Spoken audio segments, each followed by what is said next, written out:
आज का लेक्चर भी सबने देखना है, क्योंकि कई बच्चे इसलिए नहीं देखेंगे पीजीपी की रिवीजन है हमें आ गया समझ में, या बाद में देखेंगे नहीं सर ऐसा नहीं करना। सबने मेरे साथ मिलकर रिवीजन करनी है, और आज की रिवीजन मुझे कम करवानी है, आपने ज्यादा करवानी है। मतलब जितने भी सेक्शंस होंगे ना, कोशिश करना आप ही मुझे रिवाइज कराना। कैसे? वो घर बैठे बैठे जब मैं सेक्शन बोलूंगा आपके दिमाग में सेक्शन चलना चाहिए। आपके दिमाग में चले कि इस प्रोविजन के अंदर हमने क्या किया था। अगर सारे सेक्शन आपके दिमाग में चल रहे हैं, इट मींस पीजीपी आपको याद है। ठीक है जी, चलो आओ जी फटाफट से। अच्छा, क्लास के एंड में ना मैं अपना एक फेवरेट गाना भी आपको सुनाऊंगा। मतलब मैं नहीं गाऊंगा, मेरी आवाज इतनी बढ़िया नहीं है, तो मैं यहाँ पे चलाऊंगा जिससे मुझे मोटिवेशन मिलता है। जब भी मेरे अंदर नेगेटिविटी कभी आ जाती है, या मैं सुनता हूं कि लोग मेरे बारे में नेगेटिव बोलते हैं, या मुझे लगता है कि नहीं मुझे और काम करना है और काम करना है, तो उस गाने को सुन के मुझे बहुत रिलीफ मिलता है तो पुराना गाना, मुझे नहीं पता कि आप में से कितने बच्चों ने सुना होगा, बट सुनाऊंगा और मुझे बहुत अच्छा लगता है। अब मुझे नहीं पता कि आपको अच्छा लगेगा नहीं लगेगा, मेरे दिल के तो बहुत पास है वो गाना। आज हमें क्या करना है, आज हमें पीजीपी की रिवीजन करनी है। ठीक है जी, अब सेक्शन जो जो इंपॉर्टेंट थे वो आपने सब कुछ हाईलाइट किया हुआ है, सिर्फ मैं सेक्शन नंबर बोलता रहूंगा। उस सेक्शन नंबर की हेडिंग देखेंगे और उसमें याद करने की कोशिश करेंगे हमने कौन कौन सी बातें पढ़ी थी। मैं दोबारा बोलूंगा, सुपर फास्ट रिवीजन होगी, हर बच्चा कोशिश करेगा रिकॉल करने की। अब चाहे इसमें लगे 1 घंटा, चाहे लगे 1.5 घंटे, चाहे लगा 2 घंटे, मुझे नहीं पता। मतलब जब तक हमारी सही ढंग से और बढ़िया तरीके से रिवीजन नहीं होगी ना, तब तक आज हम क्लास चलाएंगे। अब वो चाहे वो 1 घंटे में हो, चाहे वो 2 घंटे में हो। ठीक है जी, इधर देखो ध्यान से। अब फटाफट से बताओ, जो अभी तक हमने चैप्टर कंप्लीट किया लास्ट वाला, उस चैप्टर का नाम क्या था? Profit and gain from business और प्रोफेशन। अच्छा, ये बोल दो क्या इनकम टैक्स में एक ही हेड है या 5 हेड हैं? 5 हेड हैं। कौन कौन से? Salary, house property, PGBP, capital gain, other source. कोई बताएगा सैलरी का चैप्टर स्टार्ट कहां से था? 15 से लेके 17 तक। हाउस प्रॉपर्टी क्या था? 22 से लेके 27 तक। उसके बाद फिर हमारा था पीजीबीपी 28 से लेकर 44 डीबी, कैपिटल गेन 45 से लेके 55 कैपिटल ए, और अदर सोर्स में क्या था? 56 से लेके 59 तक। आपके जो भी सेक्शंस होंगे वो सारे के सारे अदर सोर्स के होंगे। सबसे लेंथी चैप्टर हमारा कौन सा था? पीजीपी था। 28 से लेके 44 डीपी तक आपके जो भी प्रोविजंस होंगे वो सारे के सारे किसके थे? पीजीपी के थे। अच्छा, इस चैप्टर को स्टार्ट करने से पहले मैंने आपको यह बताया था कि चैप्टर आपका लेंथी है, मुश्किल बिल्कुल भी नहीं है, प्रोविजन बिल्कुल सिंपल है अगर किसी बच्चे ने सही ढंग से पढ़े हैं। मेरे ख्याल से हिमांशी का मैसेज आया था कि सर चैप्टर पूरा समझ में आ गया बट सेक्शन याद नहीं हो रहे, तो मैंने हिमांशी को जो बताया वही आपको बता रहा हूं कि सर पहली बार में सेक्शन याद नहीं होंगे, कम से कम 3 से 4 बार रिवीजन करनी पड़ेगी। और ये बात हर चैप्टर के लिए समझ लो, बिना 3 से 4 बार रिवीजन किए कभी भी प्रोविजन याद नहीं होते। प्रोविजन समझ में सारे आ जाएंगे। अगर आप चाहते हो कि सर जैसे आपको सारा कुछ याद है वो कैसे होगा, वो रिपीटेशन से होगा। जितनी रिपीटेशन करोगे उतना ही माइंड में सारी बातें सेट होंगी, बस ये बात ध्यान देना। ठीक है, आओ जी इधर सुना ध्यान से। जब ये चैप्टर मैंने स्टार्ट कराया तो मैंने कहा चैप्टर लेंदी है, इसलिए हमने सेक्शंस के ना ब्लॉक बनाए थे। फटाफट से पूरी क्लास एलाइटो के सामने बैठी है जी। आज किसी बच्चे का नाम नहीं लूंगा क्योंकि सभी बच्चे आज मेरे साथ रिवाइज कराएंगे। फटाफट बोलो, सबसे पहला ब्लॉक क्या था? Section number 28। वो हमारा क्या होगा जी? Charging section. क्या बताएगा? कौन कौन सी इनकम टैक्सेबल होंगी, वो सारी की सारी बातें 28 में लिखी होंगी। फिर दूसरा ब्लॉक था सेक्शन नंबर 29 कि जो भी इनकम 28 ने बोला टैक्सेबल होंगी, उस इनकम को कैलकुलेट कैसे करेंगे, कैलकुलेशन का मेथड क्या होगा, वो सारी बातें 29 में होंगी। फिर 30 से लेकर 38 क्या बोलते हैं कि भैया जो भी इनकम तुम निकालोगे उस इनकम को निकालते हुए कौन कौन से खर्चे माइनस करोगे, एक्सपेंडिचर अलाउड जो होंगे वो सारे 30 से लेकर 38 के अंदर आएंगे। फिर सेक्शन 39 नोट रेलिवेंट है। 40 क्या बोलता है कि कौन कौन से खर्चे अलाउड नहीं होंगे, वो सारी बातें सेक्शन नंबर 40 के अंदर आती हैं। 41 ये बात कहता है कि जो खर्चा पहले अलाउड हो चुका था, जो खर्चा पहले अलाउड हो चुका था उसकी रिकवरी अगर बाद में हो रही है, वो रिकवरी का ट्रीटमेंट क्या होगा? Section number 41। 42 हमारा क्या था? Note relevant. 43 बोलता है कि खर्चे आपको अलाउड होंगे, पेमेंट बेस पे अलाउड होंगे, पेबल बेस पे अलाउड नहीं होंगे। एंड 44 क्या था? फटाफट से बोल दो। Presumptive taxation. जो छोटे मोटे बिजनेसमैन है उस केस में स्कीम कैसे लगेगी, कौन से कंप्लाइंस फॉलो करने हैं, कौन से कंप्लाइंस फॉलो नहीं करने, वो सारी बातें आपकी 44 के अंदर आती हैं। तो ये सारे सेक्शन के ब्लॉक थे जी, यहां तक कोई दिक्कत तो नहीं है। आओ जी अब 1 बाय 1 सेक्शन के नाम लूंगा, उसके बेस पे आपने मुझे बताना है कि इसके अंदर आपने क्या पढ़ा था। सबसे पहला सेक्शन जो हमने किया था दैट इज सेक्शन नंबर 28। कोई बताएगा 28 हमारा किसका था? Charging section. इतना बोल दो, चार्जिंग सेक्शन का मतलब क्या था कि इस चैप्टर में कौन कौन सी इनकम टैक्सेबल होंगी, वो सारी बातें 28 आपको बताता है।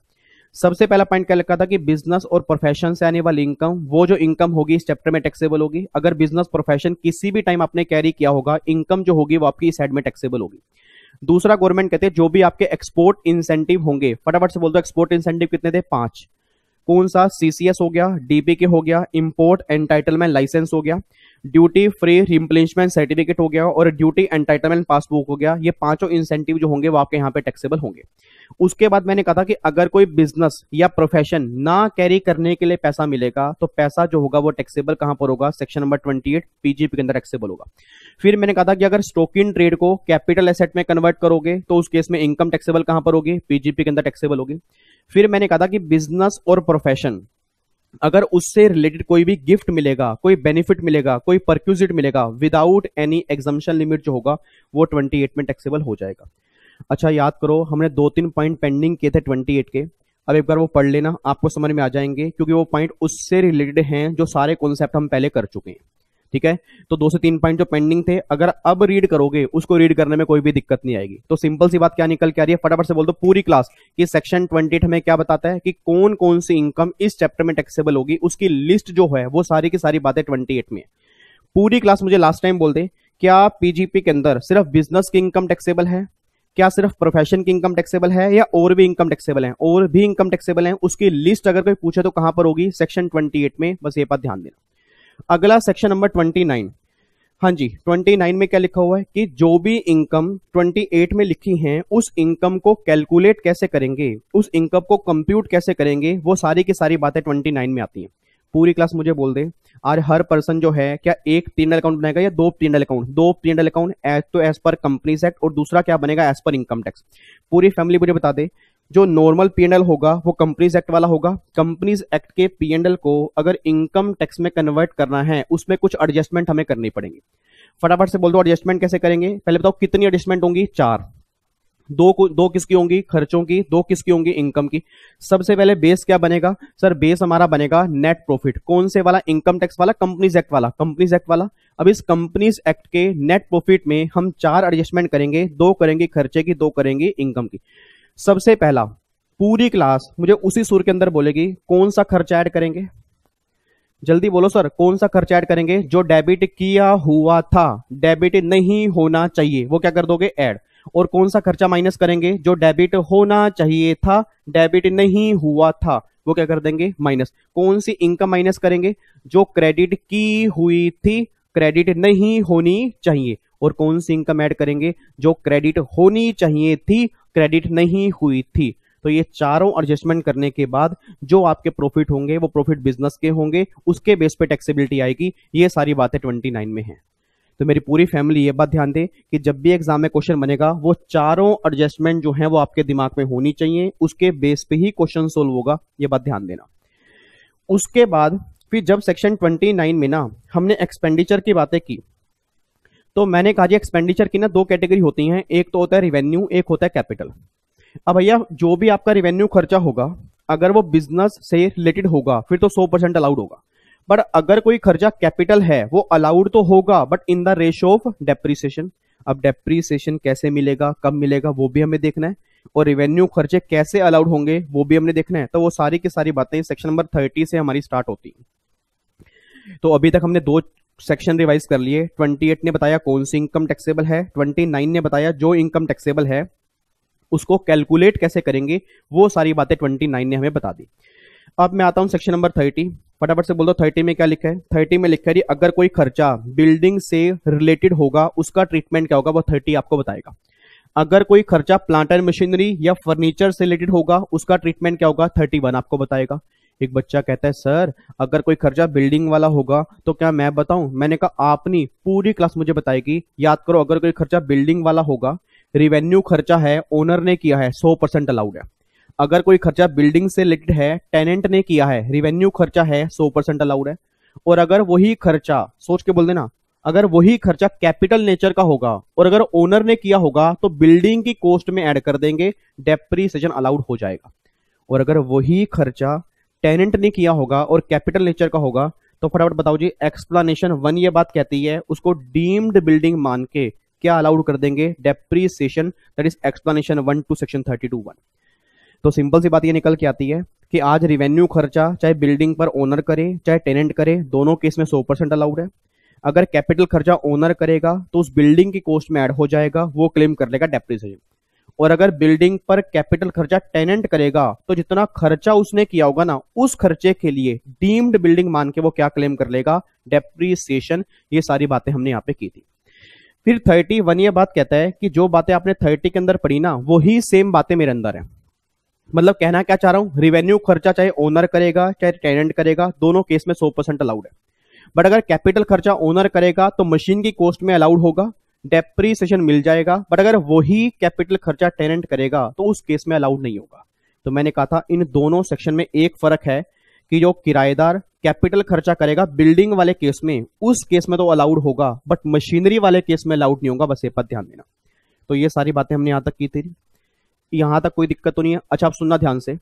अब जब ये सारी बातें हमने समझ ली, भाई रिवेन्यू खर्चा 100% अलाउड होगा, फिर माइंड में क्वेश्चन क्या बनता है, भाई कैपिटल खर्चा जो अलाउड होगा इन दी रेशियो ऑफ डेप्रिसिएशन, तो डेप्रिसिएशन कैसे मिलेगा, किसको मिलेगा, कब मिलेगा, किस वैल्यू पर मिलेगा, वो सारी की सारी बातें हमारी कहां पर आती हैं, फटाफट से बोल दो। Section number 32।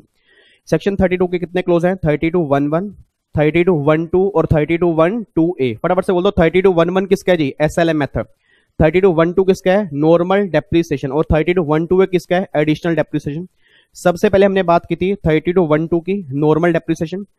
नॉर्मल डेप्रिसिएशन किसको मिलेगा, टेंजिबल, इंटेंजिबल, चाहे वो नई हो चाहे वो पुरानी हो। ओनर को मिलेगा एक्चुअल और बेनिफिशियल दोनों। जिस ईयर से एक्चुअल यूज करना स्टार्ट करोगे उस ईयर से मिलना स्टार्ट होगा। बिजनेस के लिए यूज करोगे तब मिलेगा, अगर पार्टली करोगे पार्टली मिलेगा, फुल करोगे फुल मिलेगा, बट अगर फुल पर्सनल यूज करोगे उस केस में नहीं मिलेगा। फिर एक बच्चे ने कहा था सर पता किस वैल्यू पर मिलेगा, WDV। WDV वैल्यू पर मिलेगा, WDV मेथड से मिलेगा। और जो WDV निकालेंगे किसकी होगी, ब्लॉक ऑफ एसेट की।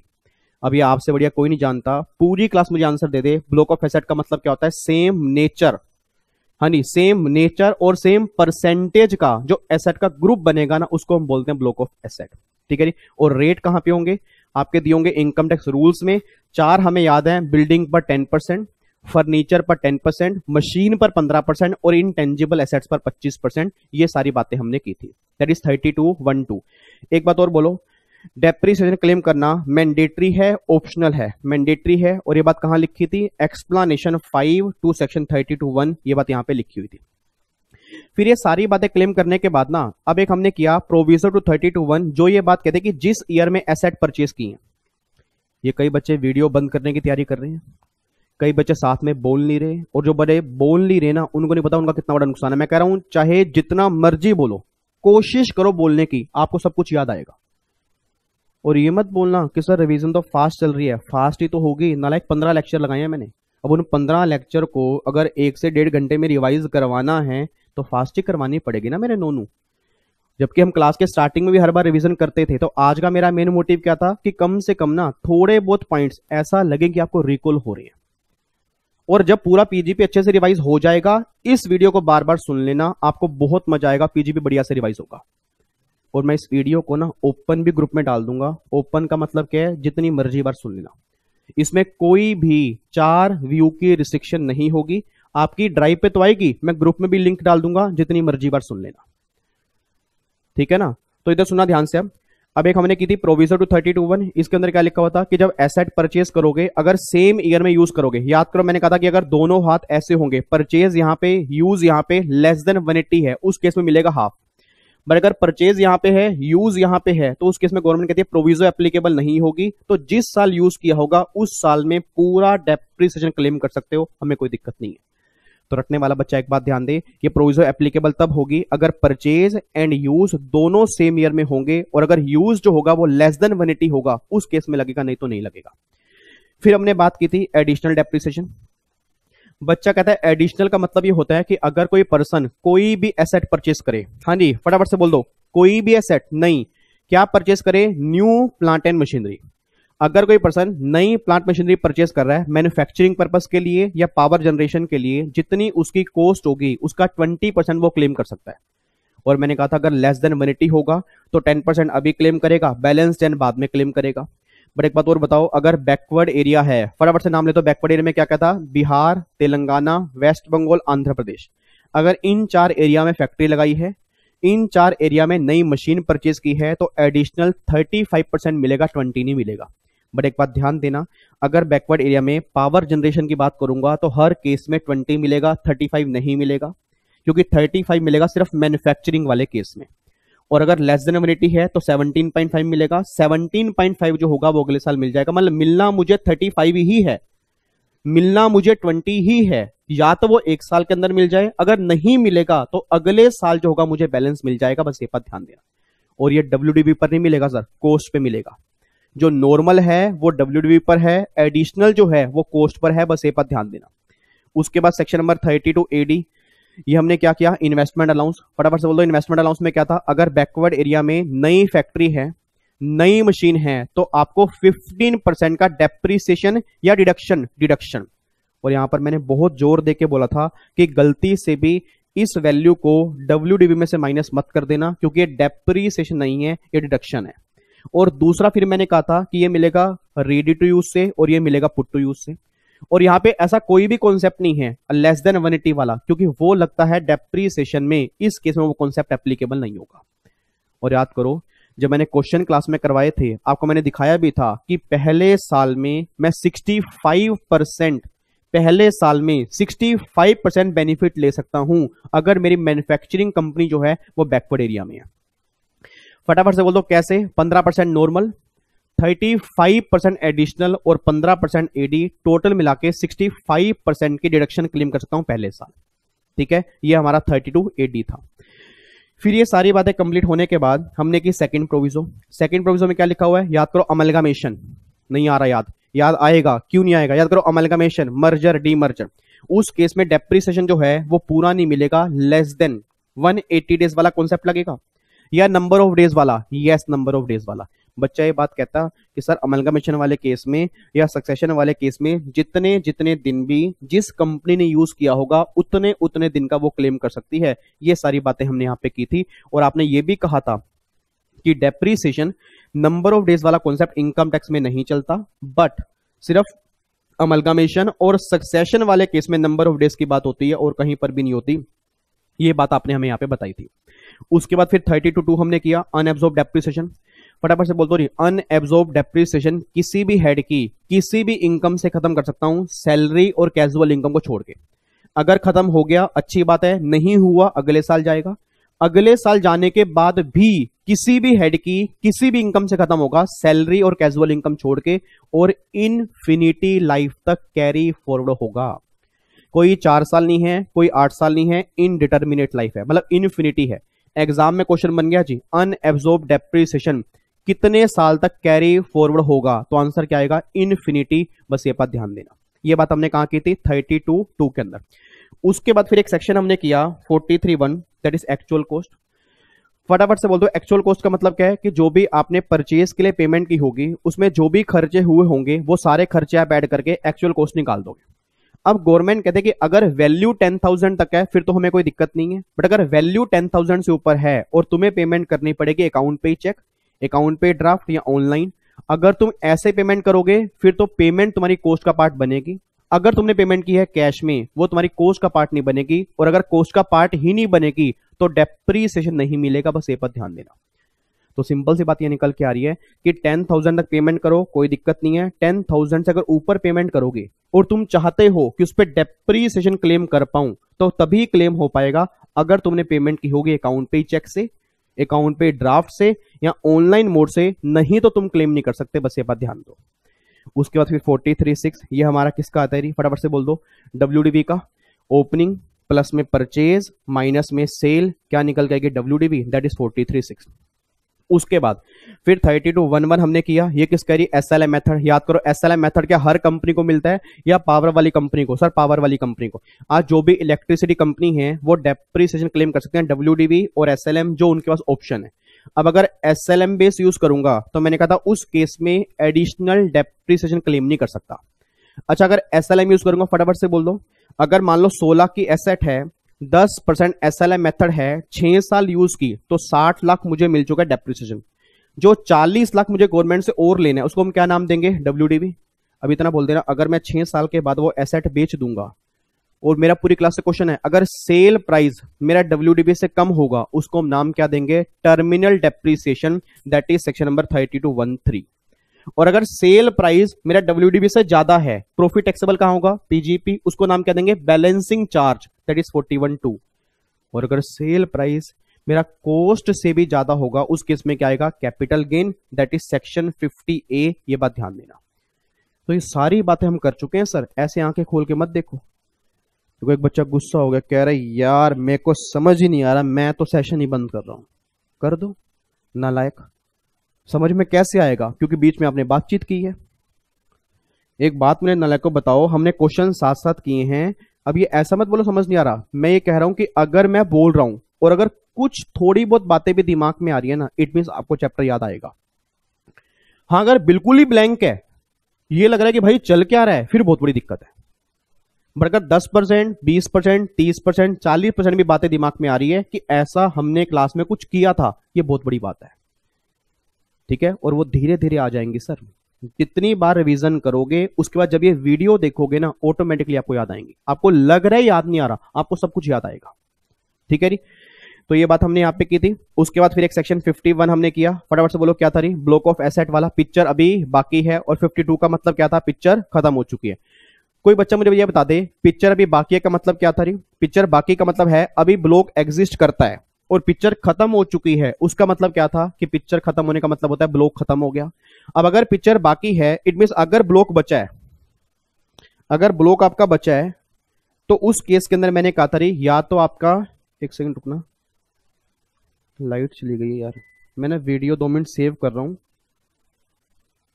1 मिनट रुको, इधर देख एक बार ध्यान से। अब लाइट चली गई थी अभी बीच में, तो हम सेक्शन 51 के ऊपर थे। तो एक बार मुझे फटाफट से 51 की रिवीजन कर दो। 51 के अंदर मैंने क्या कहा था कि 51 का मतलब क्या होगा, कि पिक्चर अभी बाकी है। अच्छा, पिक्चर बाकी का मतलब क्या है, कि पिक्चर बाकी का मतलब है कि अभी हमारा ब्लॉक एग्जिस्ट करता है। और अगर मैं 52 की बात करूंगा, तो 52 का मतलब क्या था, कि पिक्चर खत्म हो चुकी है, मतलब ब्लॉक हमारा खत्म हो चुका है। अब याद करो, मैंने कहा था कि 51 के अंदर क्या आएगा, 51 में या तो हमारा गेन आएगा या हमारी डब्ल्यूडीबी आएगी, लॉस कभी भी नहीं आएगा। तो एक बात ध्यान देना सर, एग्जाम में जब भी क्वेश्चन सोल्व करोगे ना, अगर ब्लॉक बचा होगा, अगर ब्लॉक बचा होगा, या तो गेन होगा या डब्ल्यूडीबी होगी, लॉस कभी भी नहीं आएगा।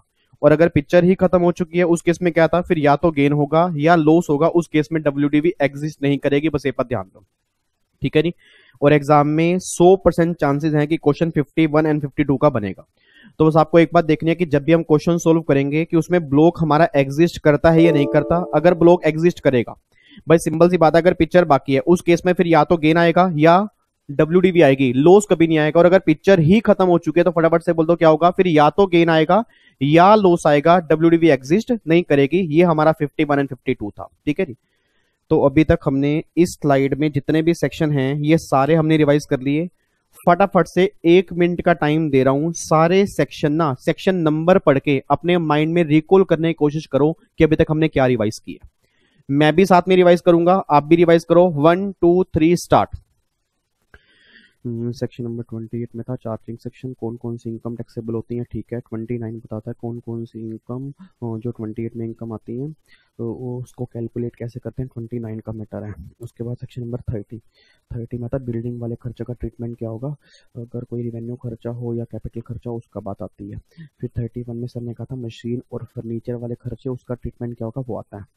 उसके बाद हाँ एक्सप्लेनेशन 1 में कहा था कि टेनेंट वो डीम्ड बिल्डिंग वाला कॉन्सेप्ट आता है, ठीक है। एक्सप्लेनेशन 5 में था कि डेप्रीसिएशन क्लेम करना हाँ मैंडेटरी है, ये याद आ गया। 3211 SLM method electricity company. 3212 normal depreciation, ठीक है। 3212 है एडिशनल डेप्रीसिएशन 20% और 35%।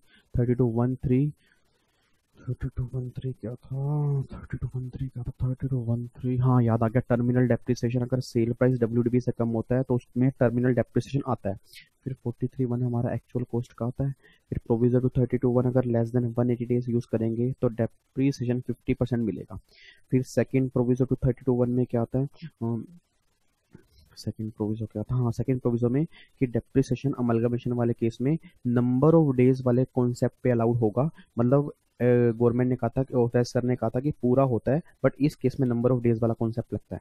फिर 32(2) में था अनएब्जॉर्ब डेप्रिसिएशन। 32(AD) में इन्वेस्टमेंट अलाउंस था। 43(6) में डब्ल्यूडीबी था। 51 पिक्चर अभी बाकी है एंड 52 था पिक्चर खत्म हो चुकी है। ये सारी बातें अभी तक सर ने रिवाइज कराई है। हाँ जी, हो गया जी रिवाइज, पक्का पक्का, यहाँ तक कोई दिक्कत तो नहीं है। चलो जी, अब ये सारी बातें कंप्लीट करने के बाद अब आओ जी अगली स्लाइड के ऊपर। अगली स्लाइड पर हमारा सबसे पहला सेक्शन है, दैट इज सेक्शन नंबर 38.2। फटाफट बताओ 38.2 के अंदर क्या था। 38.2 के अंदर था कि अगर आपने कोई भी एसेट को पार्टली बिजनेस में यूज किया होगा और पार्टली पर्सनल यूज किया होगा, उस केस में ट्रीटमेंट क्या होगा। अब अगर पार्टली बिजनेस में यूज किया होगा तो पार्टली डेप्रीसिएशन मिलेगा, पर्सनल वाले का नहीं मिलेगा। और यहाँ पे ना एक बात मैंने आपको ये बताई थी कि गलती से भी ना वैल्यू बाइफरकेट मत कर देना, पूरी वैल्यू पर निकालना डेप्रीसिएशन। जितना बिजनेस वाला होगा उतने हिस्से का मिलेगा, बाकी वाले का नहीं मिलेगा। तो हमें बाइफरकेशन डेप्रीसिएशन का करना है, ना कि वैल्यू का करना है, बस ये पर ध्यान देना। तो ये बात यहाँ पे सबसे इंपॉर्टेंट थी। ये जब मैंने इसका प्रैक्टिकल क्वेश्चन करवाया था, मैंने उस टाइम भी ये बात कही थी कि गलती से ना वैल्यू बाइफरकेट मत करना। जितने भी परसेंट बिजनेस में यूज किया होगा उतने परसेंट का डेप्रीसिएशन निकाल के उसको माइनस करना है, बाकी वाले को माइनस नहीं करना। ये बातें हमने यहाँ पे की थी। उसके बाद सेक्शन 50 है, याद करो एसएलएम मेथड। एसएलएम मेथड में कैपिटल गेन का बात है। अगर सेल प्राइस तुम्हारा कॉस्ट से भी ज्यादा है उस केस में कैपिटल गेन कौन सा होगा, short term capital gain, that is section number 50 है। फिर हमारा आता है 43C है। 43C याद करो सेम एज 50C। वही अगर आपकी स्टैम्प ड्यूटी वैल्यू 110% से ज्यादा है तो स्टैम्प ड्यूटी वैल्यू ही सेल प्राइस बन जाएगा। वही सेम बात 50C के अंदर पड़ी थी, बट फर्क यहाँ पे क्या आ रहा है कि वहां पे कैपिटल एसेट है, यहाँ पे स्टॉक इन ट्रेड है, बाकी सारी बातें सेम है। उसके बाद फिर 33AB, ये हमने कल की क्लास के अंदर किया कि भैया जो आपका टी रबर कॉफी, उस केस में डिडक्शंस कैसे मिलते हैं। तो गवर्नमेंट कहती है कि आपका बैंक अकाउंट होता है नाबार्ड। अब नाबार्ड का मतलब क्या होता है कि अगर टी रबर कॉफी की मैन्युफैक्चरिंग कर रहे हो, इसको प्रमोट करने के लिए गवर्नमेंट ने एक बैंक अकाउंट बनाया है, तो जो भी पैसा इसमें डिपॉजिट करोगे वो या जो तुम्हारे बिजनेस की इनकम होगी उसका 40% विच एवर इज लेस जो होगा उतना बेनिफिट तुम क्लेम कर सकते हो, दैट इज 33AB। उसके बाद ना फिर हमने सेक्शन नंबर 35 स्टार्ट किया था। 35.11 फटाफट से बोल दो। 35.11 किस कह रही, अगर कोई साइंटिफिक रिसर्च का बिजनेस कर रहा है और साइंटिफिक रिसर्च के बिजनेस में अगर कोई रेवेन्यू खर्चा करेगा बिजनेस कमेंसमेंट के बाद, फिर तो सारे अलाउड होते हैं। बट अगर कोई खर्चा बिजनेस कमेंसमेंट से पहले है तो क्या वो खर्चा अलाउड होगा, नहीं होगा? यस अलाउड होगा। 3 साल पहले के 2 खर्चे अलाउड होंगे। कौन कौन से याद करो, मेटीरियल और सैलरी परक्यूजिट को छोड़ के।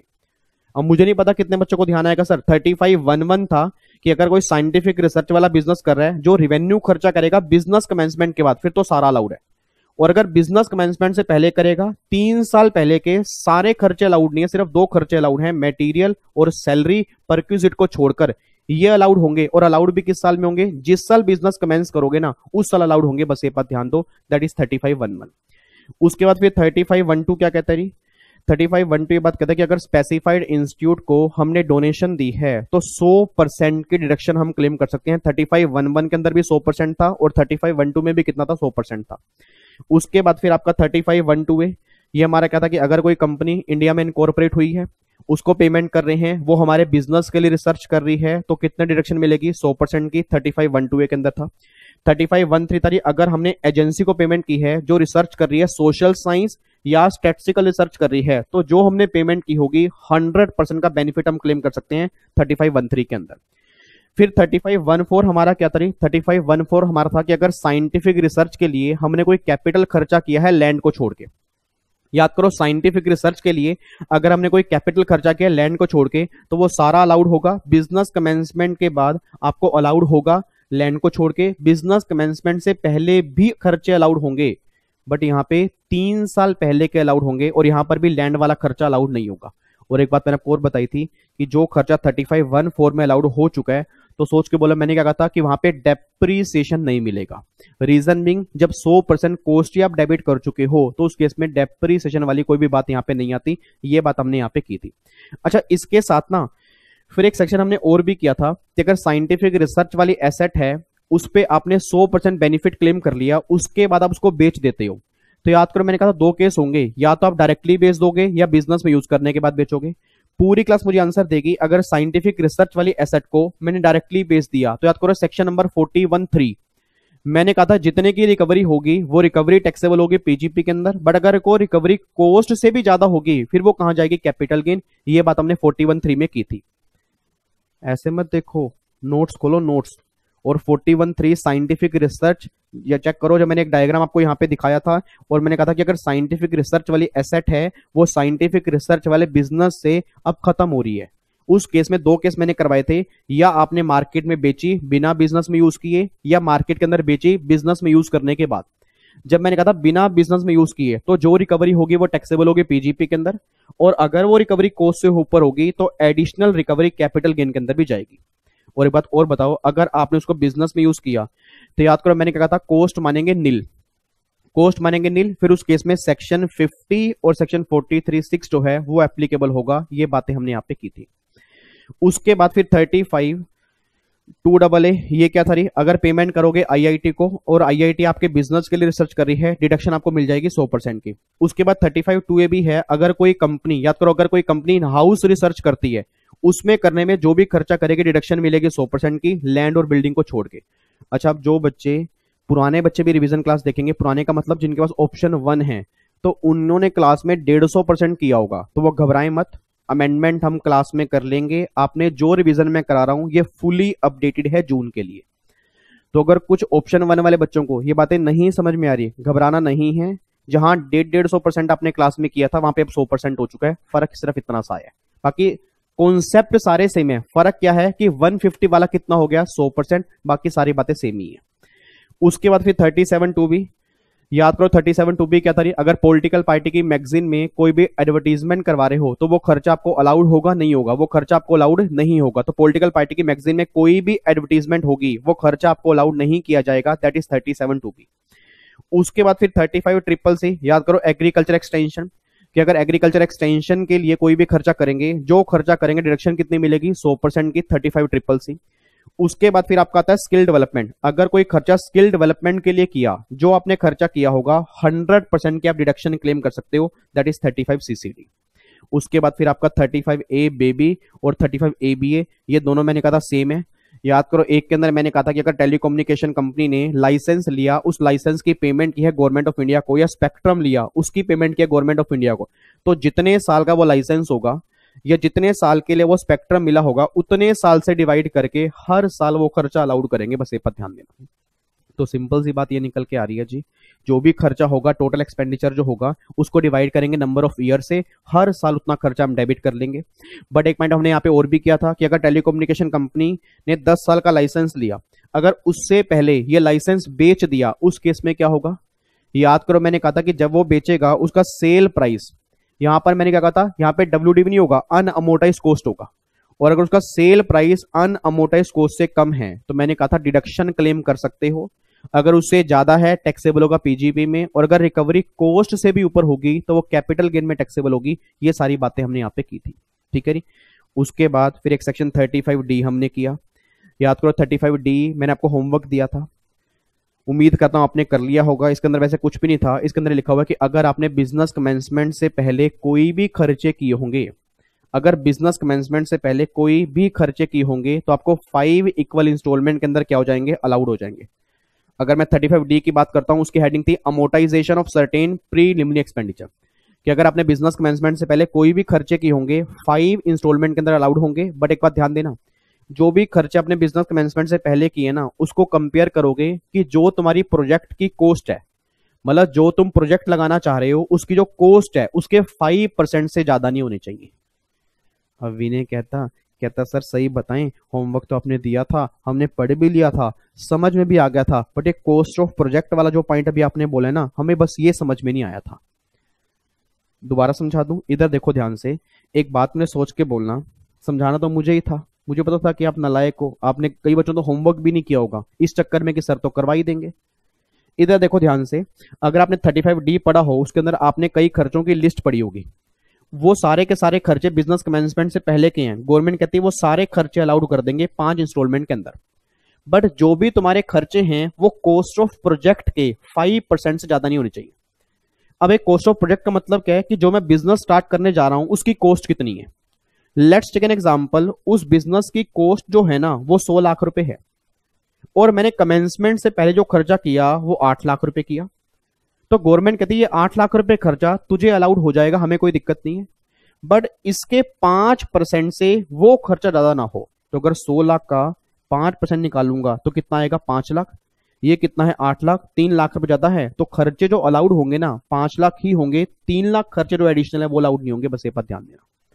तो सिंपल सी बात ये कहना चाह रहा हूं, हाँ अगर कॉस्ट ऑफ प्रोजेक्ट यहां पे 200 लाख होता और उसका 5 कितना बनता 10 लाख, तो अलाउड कितने होते हैं 8 लाख। तो सिंपल सी बात है कि जो तुमने एक्चुअल खर्चे किए होंगे वो और 5% of cost of project which ever is less. तो सिंपल सी बात है, आपके एग्जाम में अगर बाई चांस क्वेश्चन बन गया कि बिजनेस कमेंसमेंट से पहले आपने इतने खर्चे किए और उसकी प्रोजेक्ट की कॉस्ट इतनी है, तो उसका 5% निकाल लेना। अगर वो खर्चे 5% से कम होंगे फिर तो वही अलाउड होंगे, अगर वो ज्यादा होंगे तो मैक्सिमम 5% तक ही खर्चे अलाउड होंगे, उससे ऊपर अलाउड नहीं होंगे, बात ध्यान दो। That is 35D। ठीक है जी।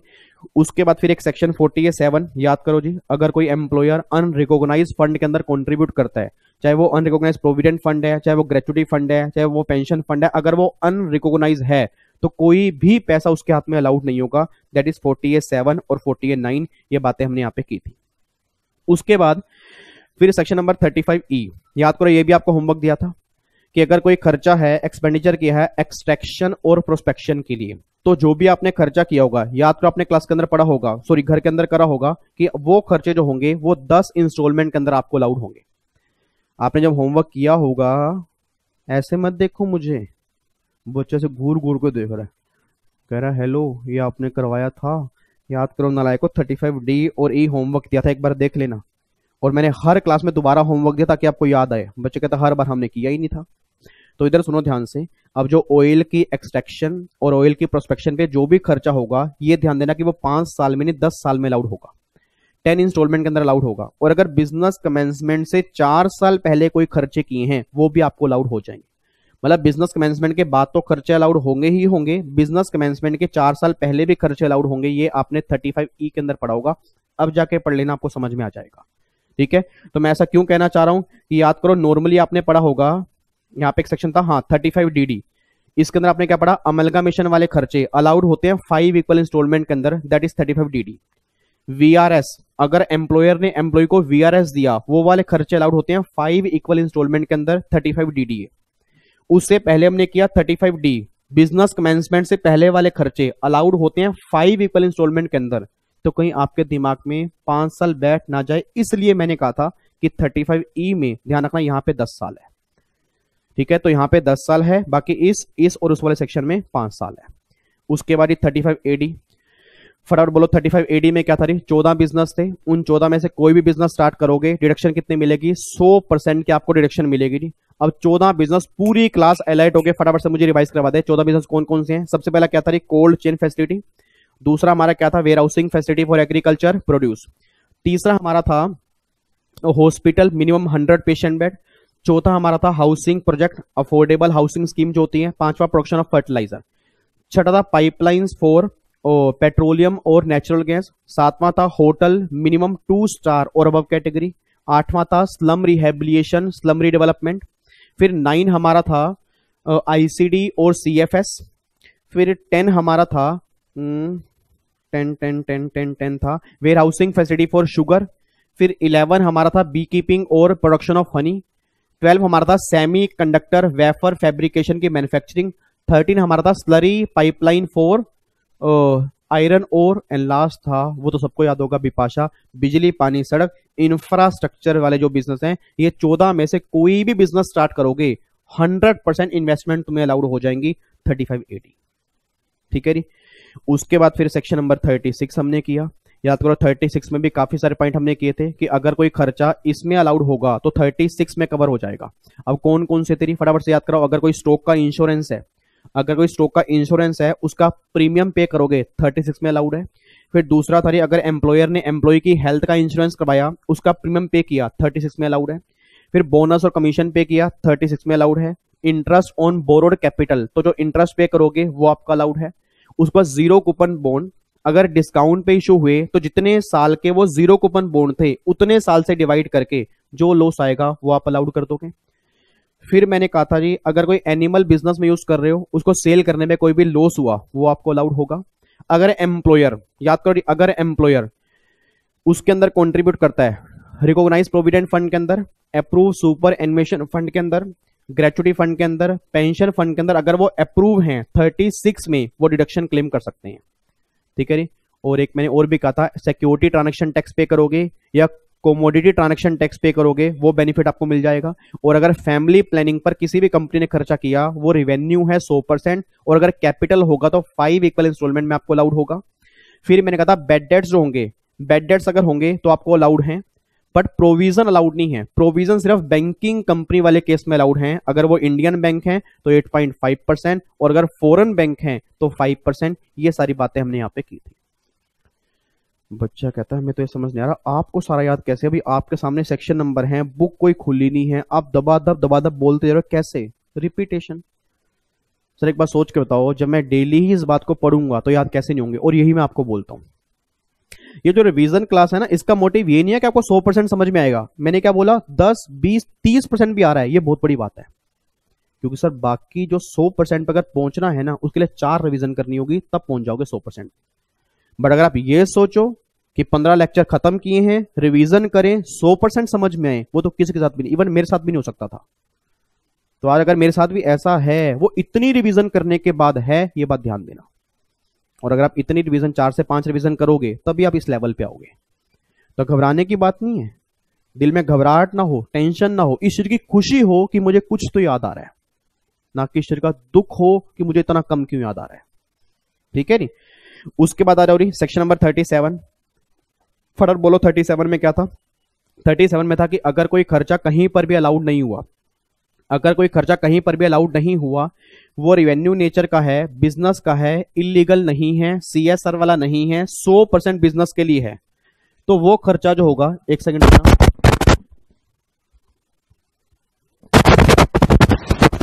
रुको, माइक गिर गया मेरा। हाँ जी, हेलो, आवाज आ रही है? हेलो हेलो हेलो हेलो, हाँ ठीक है नी। तो अगर वो खर्चा बिजनेस के लिए है, रिवेन्यू खर्चा है, इलीगल नहीं है, CSR वाला नहीं है, तो वो सारा का सारा खर्चा 37 में अलाउड हो जाएगा। और याद करो मैंने कहा था इलीगल खर्चे अलाउड नहीं होते, ये बात मैंने नहीं कहा था, एक्सप्लेनेशन 1 में बात लिखी हुई थी। उसके बाद फिर मैंने कहा था एक्सप्लेनेशन 2, इसके अंदर क्या कहा था, CSR वाले खर्चे आपको अलाउड नहीं होंगे, एक्सप्लेनेशन 2 ये है। तो सिंपल सी भाषा में ये निकल के आ रहा है कि यार प्रैक्टिकल लाइफ में जो बिजनेसमैन बिजनेस कैरी करते हैं, मेजर खर्चे सब डेबिट कहां करते हैं? 37 में डेबिट करते हैं। ठीक है जी? ये सारी बातें कंप्लीट करने के बाद फिर सेक्शन 40 की सीरीज हमने स्टार्ट की, और सेक्शन 40 पर आओ। 40A1 ये बात कहता है अगर आपने पेमेंट की है आउटसाइड इंडिया में, आपको TDS काटना चाहिए था, आपने TDS नहीं काटा, या TDS काट के रिटर्न फाइल करने की ड्यू डेट से पहले गवर्नमेंट को पे नहीं किया, तो हम 100% खर्चा डिसअलाउड कर देंगे इस केस में। बट हाँ वो अलाउड करेंगे, बट वो उस साल अलाउड करेंगे जिस साल तुमने TDS काट के जमा करवा दिया होगा, उस साल अलाउड कर देंगे। बट एक बात ध्यान देना, अगर तुमने यही पेमेंट सैलरी की है, दोबारा बोल रहा हूं, अगर तुमने यही पेमेंट सैलरी की है, तो एक बार अगर डिसअलाउड हो गया तो फॉर एवर डिसअलाउड होगा, उस केस में अलाउड नहीं होगा। ये बात हमने 40A3 के अंदर पढ़ी थी। और एक 40A1A था, इसमें बात थी रेजिडेंट की। अगर पेमेंट की है रेजिडेंट को, TDS काटना चाहिए, TDS काटना भूल गया, या TDS काटा तो है बट काटने के बाद टाइमली जमा नहीं कराया, तो फटाफट बोलते हो 70% खर्चा अलाउड है, 30% डिसअलाउड है।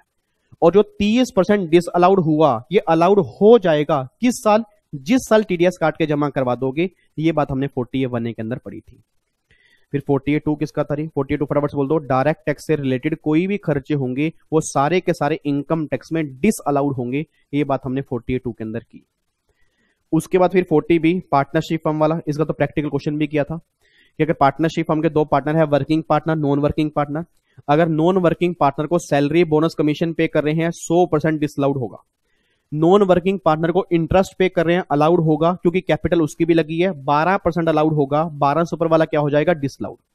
वर्किंग पार्टनर को सैलरी पे कर रहे हैं, अलाउड तो है बट सारी नहीं, एक लिमिट तक। फटाफट से बोल दो लिमिट कितनी थी, चेक करेंगे उस फर्म के बुक प्रॉफिट कितने थे। पहले 3 लाख के बुक प्रॉफिट अलग कर दो, बाकी अलग कर दो। पहले 3 लाख का 90% और 1.5 lakh whichever is higher, और जो बाकी बुक प्रॉफिट होंगे उसका 60%। इन दोनों को ऐड कर दो, इतनी सैलरी फर्म के हाथ में अलाउड होगी, बाकी सैलरी क्या हो जाएगी? डिसअलाउड। ये वर्किंग पार्टनर वाले केस में था। और इंटरेस्ट वही सेम है, 12% अलाउड है, 12 से ऊपर वाला क्या हो जाएगा? Disallowed. That is section number 40B। उसके बाद फिर 40A2 था जी, अगर किसी पर्सन ने स्पेसिफाइड पर्सन को पेमेंट की है, और स्पेसिफाइड पर्सन मींस क्या था? Relative party. या अगर मेरा उस कंपनी में सब्सटेंशियल इंटरेस्ट है और मैंने पेमेंट की है, ये पेमेंट एक्सेसिव है या अनरीजनेबल है, तो जो पेमेंट मैंने एक्सेसिव की होगी ना, वो पेमेंट मेरी इनकम में एड बैक हो जाएगी। मतलब गवर्नमेंट कहती है तुझे पेमेंट करनी थी 100 रुपए, तूने 150 रुपए पे कर दिए, तूने 50 रुपए जो ज्यादा पे किए ना, हम तेरे हाथ में क्या कर देंगे, डिस अलाउड 48(2) ये बात कहता है। ठीक है जी। फिर हमने 48(3) किया। याद करो जी, अगर पेमेंट करनी है एक दिन में एक पर्सन को एक इनवॉइस की 10,000 तक है तो कैसे भी करो, हमें फर्क नहीं पड़ता। बट अगर 10,000 से ज्यादा है तो आपको ऑनलाइन पेमेंट करनी पड़ेगी, नहीं तो सारी पेमेंट आपके हाथ में डिस अलाउड हो जाएगी। 48(3) ये बात बोलता है। और एक बात मैंने और भी बताई थी कि ट्रांसपोर्ट वाले केस में लिमिट जो है वो 10,000 की नहीं है, कितने की है, 35,000, दैट इज 48(3). उसके बाद फिर सेक्शन 48(3) है, ये क्या बोलता है, कुछ खर्चे आपको पेबल बेस पे अलाउड होते हैं। अब जो खर्चे पेबल बेस पे अलाउड हो चुके हैं, उसकी डिडक्शन क्लेम कर चुके हो, अगले साल उसकी पेमेंट करनी है या कभी भी पेमेंट करनी है, अब वो डिसअलाउड तो होंगे नहीं क्योंकि वो अलाउड तो हो चुके हैं। तब गवर्नमेंट ये बात कहती है कि अगर तुम पेमेंट करोगे और पेमेंट 10,000 से ज्यादा है, अगर 10,000 से ज्यादा है और तुमने पेमेंट की है ऑनलाइन मोड में, फिर तो कोई दिक्कत नहीं है। बट अगर पेमेंट 10,000 से ज्यादा है, अगर तुमने कैश पेमेंट की है या जो स्पेसिफाइड मोड है उससे पेमेंट नहीं की, तो हम बिजनेस की इनकम मान के टैक्सेबल कर देंगे। याद करो मैंने कहा था 48(3) और 48(3) में यह फर्क होता है कि यहां तो हम डिस अलाउड कर देते हैं क्योंकि डिडक्शन पेमेंट के अकॉर्डिंग है, बट यहां हम डिस अलाउड नहीं कर पाते क्योंकि वो ऑलरेडी खर्चा पहले ही अलाउड हो चुका है, इसलिए बिजनेस की इनकम मान के टैक्सेबल कर देते हैं। उसके बाद सेक्शन नंबर 41(1) में क्या था कि अगर कोई खर्चा पहले अलाउड हो चुका है, उसकी रिकवरी बाद में हो रही है, बस वो 41(2) में कवर ना हो, 41(3) में कवर ना हो, 41(4) में कवर ना हो, तो वो रिकवरी जो होगी 41(1) में टैक्सेबल हो जाएगी। ये बातें हमने यहाँ पे की थी। बच्चा कह रहे सर तो अब ये जो आप प्रोविजन हमें याद करवा रहे हो, तो क्या अगर हमें कुछ प्रोविजन याद नहीं आ रहे तो क्या हम डर जाएं? नहीं, नहीं डरना, कुछ नहीं डरना सर। ये मैंने कहा ना क्लास में ओपन दूंगा आपको, ये सिर्फ मैंने 81 क्लास ना आपके कहने पे डाली है सर, सही बोल रहा हूँ, ये आपके कहने पे ही डाली है, जबकि एक्चुअल में मैंने आज तक किसी बैच में डाली, किसी बैच में कभी करवाई नहीं मैंने रिवीजन। क्यों? क्योंकि नॉर्मली रिवीजन जो होती है हम बाद में करते हैं, बट मुझे था कि इस बार लेक्चर लगे हैं, चलो आपको लगता है कि मैं रिवीजन क्लास डाल दूं तो मैं डाल देता हूं। तो अगर आपको, मैं कह रहा हूं दोबारा बोल रहा हूं, अगर ज्यादा समझ में नहीं आ रहा, थोड़ा भी आ रहा ना, तो पहले एक बार दोबारा से रिवाइज कर लेना, फिर ये क्लास देखना, देखना आपको सब कुछ समझ में आएगा। ठीक है नी? अब मैं फटाफट से 1 मिनट का टाइम दे रहा हूं और दोबारा से आप ये स्लाइड देख लो जी, ये लो, जल्दी करो ये स्लाइड स्टार्टिंग से। हर बच्चा कोशिश करे दोबारा से अब इस स्लाइड में जो सेक्शंस हैं उसके थ्रू कुछ याद करने की। मैं अभी याद करता हूं। 38(2) था, 38(2) था, हाँ। अगर पार्टली बिजनेस में यूज करोगे, पार्टली पर्सनल करोगे तो बिजनेस वाले का मिलेगा, पर्सनल वाले का नहीं मिलेगा। 50 SLM में कैपिटल गेन कैसे निकलता है। 43C सर ने कहा 50C की तरह है। और 33AB है वो टी रबर कॉफी वाला, जितना अमाउंट डिपॉजिट करते हैं नाबार्ड में, और 40% विच एवरेज लेस। ठीक है, ये तो अब 35 तो वही हमारे साइंटिफिक रिसर्च वाले आ गए। 35(1) रेवेन्यू खर्चा साइंटिफिक रिसर्च के लिए 100%, बिजनेस कमेंसमेंट से पहले के भी अलाउड होंगे, 3 साल पहले के 2 खर्चे। ठीक है। 35(1)(2) स्पेसिफाइड इंस्टीट्यूट को डोनेशन देते हैं 100%। 35(1)(2)A कंपनी को पेमेंट कर रहे हैं, वो हमारे बिजनेस के लिए रिसर्च कर रही है 100%। 35(1)(3) सोशल साइंस वाला स्टैटिस्टिकल रिसर्च वाला 100%। फिर 35(1)(4) था, हाँ, कैपिटल खर्चे में डिडक्शन मिलेगी 100%, और अगर 100% डिडक्शन मिल गई है तो डेप्रीसिएशन नहीं मिलेगा क्योंकि सारा बेनिफिट मुझे मिल गया। फिर सर ने यहाँ पे एक पॉइंट और भी कहा था कि अगर साइंटिफिक रिसर्च वाली एसेट आपने बेच दी है, अगर वो डायरेक्टली बेची है फिर तो रिकवरी पीजीपी के अंदर आएगी, अगर कॉस्ट से ऊपर है तो कैपिटल गेन में आएगी, और अगर बिजनेस में यूज करने के बाद बेची है तो कॉस्ट बनेगी नील। हाँ, याद आ गया, कॉस्ट बनेगी नील, और फिर सेक्शन 50 एप्लीकेबल हो जाएगा, ये सर ने बताया। फिर 35(2) IIT वाला डिडक्शन मिलती है 100%। 2AB in house research deduction मिलती है 100%। 37(2B) तो वो था ना यार, 37(2B था, हाँ हाँ, पॉलिटिकल पार्टी की मैगजीन में कोई भी एडवर्टीजमेंट करवाते हैं वो डिसअलाउड होगी। 35(CCC) और एग्रीकल्चर एक्सटेंशन पे अगर कोई दिया तो 100% डिडक्शन मिलेगी अगर कोई खर्चा किया। 35(CCD) स्किल डेवलपमेंट पे खर्चा किया तो हाँ 100%। 35A बेबी और AB था वो टेलीकम्युनिकेशन कंपनी जब लाइसेंस लेती है, स्पेक्ट्रम लेती है, तो जितने साल का वो लाइसेंस लेती है, सर ने कहा था उससे डिवाइड करके डिडक्शन मिल जाती है। 35D तो हमारा होमवर्क था। बिजनेस कमेंसमेंट से पहले के जो खर्चे होते हैं सर ने आज बता ही दिया। 5 इंस्टॉलमेंट में अलाउड होते हैं, बट वो कॉस्ट ऑफ प्रोजेक्ट के 5% से ज़्यादा ना हो। 47 अनरिकॉग्नाइज फंड जो होते हैं उसमें कोई भी कंट्रीब्यूट करेंगे तो वो अलाउड नहीं होगा। फिर 35E ये था मिनरल ऑयल पेट्रोलियम की एक्सट्रैक्शन प्रोस्पेक्शन में जो खर्चा होता है 10 साल में अलाउड होता है, ये सर ने बताया। 35DD इसमें था, DD याद नहीं आ रहा यार, कैसे याद होंगे सेक्शन यार, कैसे याद होंगे सर, कैसे याद होंगे, याद करो नालायक को, याद होंगे, मैं भी तो याद करने की कोशिश कर रहा हूँ। 35DD याद आ गया। अमलगमेशन वाले कोई खर्चे होंगे तो 5 साल में अलाउड होंगे। 35DDA VRS वाले खर्चे होंगे 5 साल में अलाउड होंगे। 35AD में 14 बिजनेस हैं, कोई बिजनेस स्टार्ट करूंगा 100% का बेनिफिट मुझे मिल जाएगा। 36 में कई सारे खर्चे दिए हुए हैं, तो अब वो खर्चों की लिस्ट तो सर ने लिखवाई दी थी। उसमें था वो प्रीमियम पे करोगे, बोनस कमीशन हो गया, इंटरेस्ट ऑन बोर्ड कैपिटल हो गया, फैमिली प्लानिंग वाला हो गया, बेड डेट्स वाला हो गया, STT हो गया, CTT हो गया, तो ये डिडक्शन 36 में है। 37 तो वही है कि अगर कोई खर्चा पहले अलाउड नहीं हुआ, वो बिजनेस से रिलेटेड है, रिवेन्यू खर्चा है, तो 37 में अलाउड हो जाएगा, बस वो CSR वाला ना हो और वो इलीगल ना हो। और 49 तो वही अनरिकॉग्नाइज फंड जो होते हैं उसमें अगर पेमेंट करते हो तो डिडक्शन नहीं मिलती। अब आ जाओ 41।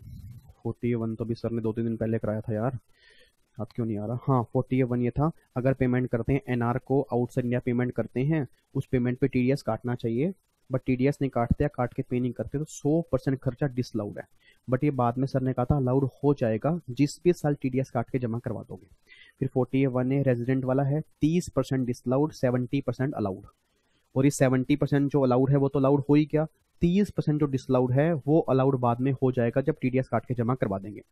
फिर 48 सर ने कहा डायरेक्ट टैक्स वाले खर्चे डिसअलाउड होते हैं। 48 वो आउटसाइड इंडिया सैलरी पे करेंगे, एक बार डिसअलाउड, फॉर एवर डिसअलाउड। फिर 40 तो पार्टनरशिप फर्म नॉन वर्किंग में तो सैलरी डिसअलाउड होती है, इंटरेस्ट 12% अलाउड होता है। और वर्किंग पार्टनर में सैलरी अलाउड होती है एक लिमिट तक, वो लिमिट बुक प्रॉफिट के ऊपर डिपेंड करती है। बुक प्रॉफिट पहले 3 लाख के अलग करते हैं, बाकी अलग करते हैं। पहले 3 लाख का 90% और 1.5 लाख विच एवरेज हायर, और बाकी का 60% हम करते हैं, ठीक है। ये हो गया। 42 में था अगर कोई पेमेंट हमने की है, पेमेंट हमने ज़्यादा करती है ताकि हमारे खर्चे ज़्यादा दिखें, तो गवर्नमेंट कहती है जो तूने पेमेंट ज़्यादा की है ना वो तुम्हारी इनकम में ऐड बैक हो जाएगी, क्योंकि ज़्यादा पेमेंट तुमने क्यों की है ये बताओ। फिर 43 पेमेंट अगर कर रहे हैं 10,000 तक कोई दिक्कत नहीं है, 10,000 से ऊपर करनी है तो ऑनलाइन करनी पड़ेगी, नहीं तो डिसअलाउड हो जाएगी। और ट्रांसपोर्ट वाले केस में लिमिट हो जाएगी 35।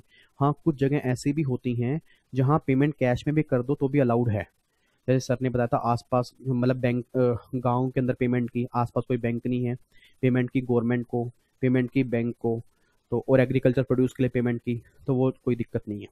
फिर 48(3)A सर ने कहा कि कुछ खर्चे पेबल बेस पे अलाउड हो चुके हैं, अब उसकी आपने पेमेंट तो की नहीं, वो तो पेबल थे, अलाउड हो गए हैं, अब बाद में पे करने जाओगे तो पेमेंट कैश में मत करना, नहीं तो वो डिस अलाउड तो नहीं हो पाएंगे बट बिजनेस की इनकम मान के टैक्स लगा देंगे। और 41(1) अगर कोई खर्चा पहले अलाउड हो चुका है, उसकी रिकवरी हो रही है, वो रिकवरी टैक्सेबल हो जाएगी, बस वो 41(2), 41(3) और 41(4) वाला ना हो गए सर, हो गए जी। एक बार कोशिश की याद करने की, मैंने भी कोशिश की, मुझे भी थोड़े थोड़े याद आ गए थे, उम्मीद करता हूं आपको भी थोड़े थोड़े याद आ गए होंगे, ठीक है। तो अभी तक हमने क्या किया जी, अभी तक हमने ये दोनों की दोनों स्लाइड एक बार रिवाइज कर ली है, ठीक है। अब आ जाओ जो हमारी लास्ट स्लाइड थी, ये 41(2) तो हम पहले ही कर चुके हैं। 41(2) देखो ये बैलेंसिंग चार्ज, SLM मेथड में बैलेंसिंग चार्ज वाला पॉइंट। 41(3) अभी हमने किया टर्मिनल, सॉरी 41(3) हमारा है साइंटिफिक रिसर्च एसेट जब बेचते हो उस केस में क्या होता है। 41(4) हमारा क्या था, बेड डेट्स की रिकवरी, याद करो कि जो बेड डेट्स रिकवर करते हो उस केस में क्या ट्रीटमेंट होता है, वो 41(4) है, ठीक है। उसके बाद 43(B) था, डिडक्शन आपको जो मिलती है वो पेमेंट बेस पे मिलती हैं, मतलब अगर मैं कोई खर्चा इंकर करता हूं और वो ड्यू डेट ऑफ रिटर्न से पहले मैंने पे कर दिया फिर तो अलाउड होगा, नहीं तो वो इस साल अलाउड नहीं होगा, फिर जिस साल पे करूंगा उस साल अलाउड होगा, that is section number 43(B). तो सिंपल सी बात, बस ये बात ध्यान देना कि इनकम टैक्स में नॉर्मली खर्चे जो हैं वो पेमेंट बेस पे अलाउड होते हैं और पेमेंट करनी होती है रिटर्न की ड्यू डेट या उससे पहले, ये बात ध्यान दो। उसके बाद अब ये सबसे मेन पॉइंट आते हैं 44AA। याद करो 44AA किसका था कि बुक्स ऑफ अकाउंट्स मेंटेन करनी है, अगर स्पेसिफाइड प्रोफेशन कैरी करते हो तो उसमें आपकी जो ग्रोस रिसिप्ट है पिछले 3 में हर साल 1.5 लाख से अगर ऊपर है तो बुक्स ऑफ अकाउंट्स मेंटेन करनी पड़ेगी। अगर आपका प्रोफेशन है बट वो स्पेसिफाइड नहीं है या बिजनेस कैरी करते हो तो आपकी इनकम 1,20,000 से ऊपर हो, सेल आपके 10 लाख से ऊपर हो पिछले 3 में से किसी भी एक साल। बट अगर आप इंडिविजुअल हो, एचयूएफ हो, तो 1,20,000 की लिमिट आपकी 2.5 लाख हो जाती है और 10 लाख की लिमिट आपकी 25 लाख हो जाती है। पिछले 3 में से किसी भी एक साल अगर होगी तो बुक्स ऑफ अकाउंट्स आपको मेंटेन करनी होगी 44AA। और अगर बुक्स ऑफ अकाउंट्स मेंटेन नहीं करोगे तो 25,000 रुपए तक की पेनल्टी आपको देनी पड़ सकती है। ये बात ध्यान देना, ये बातें आपने यहां पे की थी। उसके बाद सेक्शन नंबर 44AB, ऑडिट करवाना पड़ेगा जी। याद करो ऑडिट कब करवाना पड़ेगा, वैसे लिमिट आपकी 1 करोड़ है। वैसे लिमिट कितनी है, 1 करोड़। बट अगर 95% ट्रांजैक्शन आपकी डिजिटल मोड के अंदर होती हैं उस केस में लिमिट आपकी हो जाएगी 5 करोड़। तो बस ये बात ध्यान देना जी। वैसे 1 करोड़ के बाद ऑडिट करवाना कंपलसरी है, बट आपकी 95% ट्रांजैक्शन जो है वो ऑनलाइन मोड में है तो आपको 1 करोड़ के बाद नहीं फिर 5 करोड़ के बाद ऑडिट करवाना है। ये बात यहाँ पे लिखी है। और ऑडिट कौन करता है, सीए, जिसके पास सर्टिफिकेट ऑफ प्रैक्टिस होता है। बट यहाँ पे एक अमेंडमेंट हमने और की थी कि ऑडिट रिपोर्ट जो देनी पड़ती है वो जो रिटर्न की ड्यू डेट होती है उससे 1 महीने पहले देनी पड़ती है। फटाफट से बोल दो, जिनका ऑडिट कंपलसरी है उस केस में रिटर्न की डेट क्या होती है, 31 अक्टूबर। बट ऑडिट रिपोर्ट फाइल करने की डेट क्या होती है, 30 सितंबर। ये बात हमने अमेंडमेंट के अंदर की थी, दैट इज 44AB। फिर हमने एक सेक्शन किया 44AD, presumptive taxation for businessman. याद करो जो छोटे मोटे बिजनेसमैन होते हैं जिनकी टर्नओवर 2 करोड़ रुपए तक होती है। पहली बात 44AD सबको नहीं मिलेगा, सिर्फ इंडिविजुअल, एचयूएफ, फर्म, और फर्म में एलएलपी कवर नहीं होंगे। हिमांशी ने क्वेश्चन पूछा था सर कंपनी का तो मतलब ही नहीं है, क्योंकि कंपनी का तो ऑडिट ही कंपलसरी है। तो सर यहाँ पे तो वो कवर हो ही नहीं सकती। यहाँ इंडिविजुअल है, एचयूएफ है, फर्म है, बस ये कवर है। और वो भी तब अगर उनकी टर्नओवर 2 करोड़ तक है। जितनी टर्नओवर होगी उसका 8% इनकम मान लेंगे। अगर वो ऑनलाइन मोड में है तो 6% मान लेंगे। बट 5 साल तक 44AD लेना पड़ेगा।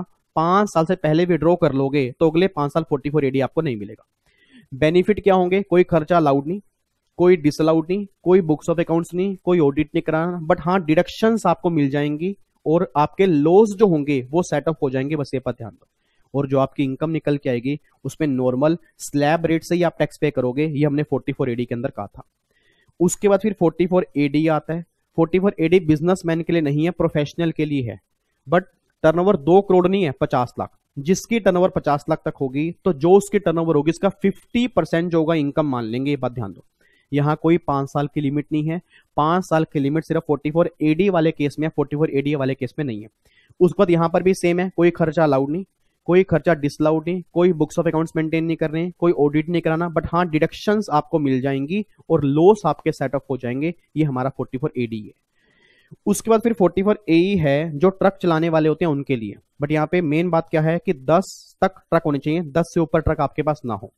और ट्रक की भी 2 कैटेगरी होती है सर, या तो हैवी गुड्स व्हीकल होंगे या हैवी गुड्स व्हीकल नहीं होंगे। हिमांशी का डाउट आया था, समझाने में मुझे दोबारा काफी टाइम लगा। हिमांशी मैं दोबारा बता रहा हूं, जब भी क्वेश्चन करोगे 44A, इवन हिमांशी नहीं, जितने बच्चे सामने बैठे बहुत ध्यान से करना चाहिए। अगर हैवी गुड्स व्हीकल है, पहली बात तो हैवी गुड्स व्हीकल होते कौन है, जिसका ग्रोस वेट जो है 12,000 किलो से ऊपर होगा वो हैवी गुड्स व्हीकल होते हैं। अब आपके एग्जाम में जब भी दिया होगा वो ग्रोस वेट दिया होगा। अब अगर ग्रोस वेट 12,000 किलो से ऊपर है तो वो हैवी गुड्स व्हीकल है। और अगर वो हैवी गुड्स व्हीकल हैं तो 1,000 rupees per ton per month और पार्ट ऑफ मंथ और पर व्हीकल, ये आपकी इनकम मान ली जाती है। और अगर वो हैवी गुड्स व्हीकल नहीं है तो वहां 1,000 रुपए की कोई लिमिट नहीं है। तो गवर्नमेंट कहती है कि अगर वो हैवी गुड्स व्हीकल नहीं है ना तो उसके इसमें 7,500 पर मंथ और पार्ट ऑफ मंथ और पर व्हीकल, ये आपकी लिमिट होती है। तो बस ये बात ध्यान देना, हैवी गुड्स व्हीकल वाले केस में 1,000 रुपए पर टन के कोडिंग करेंगे। अदर देन हैवी वाले केस में 1,000 रुपए की कोई भी लिमिट नहीं है, वहां फिक्स है 7,500 पर मंथ और पार्ट ऑफ मंथ और पर व्हीकल, उस बेस पे कैलकुलेशन करोगे। ये क्वेश्चन हमने क्लास में किया भी था।